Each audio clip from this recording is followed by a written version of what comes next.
महामानव डॉक्टर बाबासाहेब आंबेडकर यांनी समस्त मानव जातीच्या मुक्तीसाठी लढलेला लढा म्हणून काळाराम मंदिर सत्याग्रहाची इतिहासात नोंद झाली आहे। सत्याग्रह दिनानिमित्त रिपब्लिकन पार्टी ऑफ इंडियाच्या आठवले गटाच्या वतीनं बौद्ध धम्म परिषदेचं आयोजन करण्यात आलं होतं। उत्तर महाराष्ट्र अध्यक्ष तथा स्वागत अध्यक्ष प्रकाश लोंढे यांच्या मार्गदर्शनाखाली आयोजित या परिषदेस केंद्रीय सामाजिक न्याय मंत्री रामदास आठवले, सौ आठवले, शहराध्यक्ष अर्जुन पगारे, नारायण गायकवाड, सामाजिक कार्यकर्ते भूषण लोंढे, IRS अधिकारी समीर वानखेडे, अभिनेत्री क्रांती रेडकर, माजी नगरसेविका दीक्षा लोंढे, मणाली जाधव, अमोल पगारे आदी उपस्थित होते। समस्त भिक्खूगणांच्या उपस्थितीत झालेल्या या परिषदेस प्रारंभी तथागत भगवान गौतम बुद्ध आणि महामानव डॉक्टर बाबासाहेब आंबेडकर यांना अभिवादन करण्यात आले। त्यानंतर अर्जुन पगारे आणि भूषण लोंढे यांनी नामदार रामदास आठवले यांचं स्वागत केलं। धम्मवंदना झाल्यानंतर प्रकाश लोंढे यांनी प्रास्ताविक करताना पंचशीलचे आचरण प्रत्येकानं करावा असे संदेश दिला। त्याची अंमलबजावणी करण्यासाठी man power, muscle power, mind power, money power लागते। ती पॉवर कुठून आणायची? ती पॉवर आणून जमणार नाही।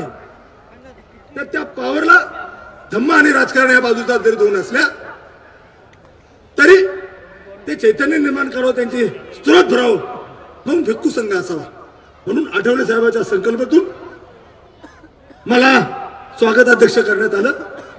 भदंत सुगती यांना सरचिटणीस तर भदंत सगरत्न यांना चिटणीस करण्यात आलं। आठवले साहेबांनी एका कार्यक्रमात घोषणा केली, मोदीजी की प्रकाश आपण जास्त महत्व देतो स्तूपाला। काय स्तूप म्हणजे काय? भिक्खू संघ आणि बुद्धांच्या अनुयायाचे जे अवशेष आहेत ते ठेवण्याची जागा आहे। अजून माहित नाही अनेक लोकांना। चैत्य काय? चैत्य काय आहे? चैत्य तर ते पूजागृह आहे, माहित नाही तुम्हाला मला। चैत्य स्तूप आणि विहार बुधवार, गुरुवार, शनिवार, रविवार हा कोणताच वार आमचा नाही की त्या दिवशी आम्ही बौद्ध विहारात जाऊ, त्रिशरण म्हणू, पंचशील म्हणू, असा काही एक ठराव करा बनतेची जागतिक का त्या दिवशी आमचा ओरिजिनल बौद्ध जो स्वतःला फक्त बौद्ध समजतो त्यांनी किमान हप्त्यातून एकदा का होईना, मी म्हणत नाही मुस्लिम समाजाचा अभिमान आहे, 5 वेळा नमाज करतात, अरे एकदा तर हप्त्यातून जा। हा खरा प्रामाणिक वादविवाद जर घरात होत असतील होतात। बौद्ध धम्माचे अनेकदा बुद्ध गयाचा प्रश्न आहे, हिनयान असेल की महायान असेल, बाजूला ठेवून थेरो असतील का महाथेरो असतील, बाजूला ठेवून त्या बुद्ध गयासाठी तुम्हाला म्हणा जो नामदार आठवले साहेब आदेश देतील, पक्ष म्हणून तो आदेश आणि धम्म उपासक म्हणून मी ज्यांना अभिप्रेत मानतो ते भदंत सुगत असतील की भदंत संघरत्न असतील, यांचा जो आदेश येईल त्यासाठी तुम्ही धम्मासाठी माझ्या सोबत राहणार आहात का नाही? पक्षनेते रामदास आठवले यांनी संविधान म्हणजे या देशाची सर्वसामान्य माणसाला मूकनायकानं जगण्याचा दिलेला अधिकार असून संविधानास कुणी हात लावल्यास त्याला सोडणार नाही असा गर्भित इशारा दिला। आम्ही अल्पसंख्याक आहोत,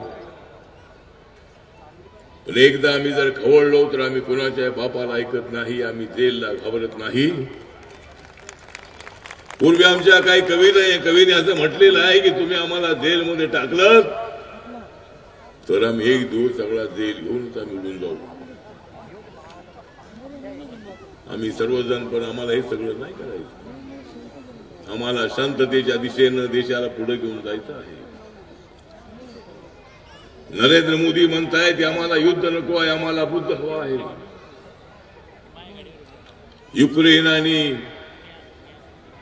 युक्रेन हा छोटासा देश, पण रशिया बरोबर गेल्या 2.5-3 वर्षापासून तो झुंजत आहे। दोघांचं युद्ध त्या ठिकाणी चालू आहे, अनेक लोकांचा मृत्यू होतो, हे थांबलं पाहिजे।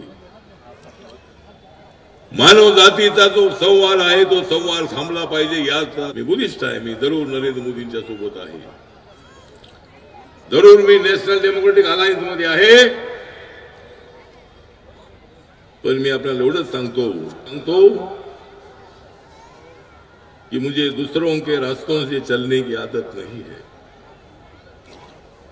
मुझे दूसरों के रास्ते से चलने की आदत नहीं है, मुझे मेरे बुद्ध और भीम के रास्तों से चलने की आदत है.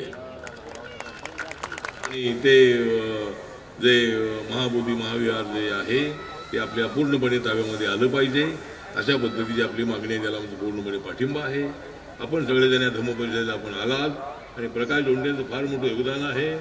आता त्यांना लाल दिवा मागितलेला आहे. आता मला तर दिवा नंतर उशिरा मिळाला.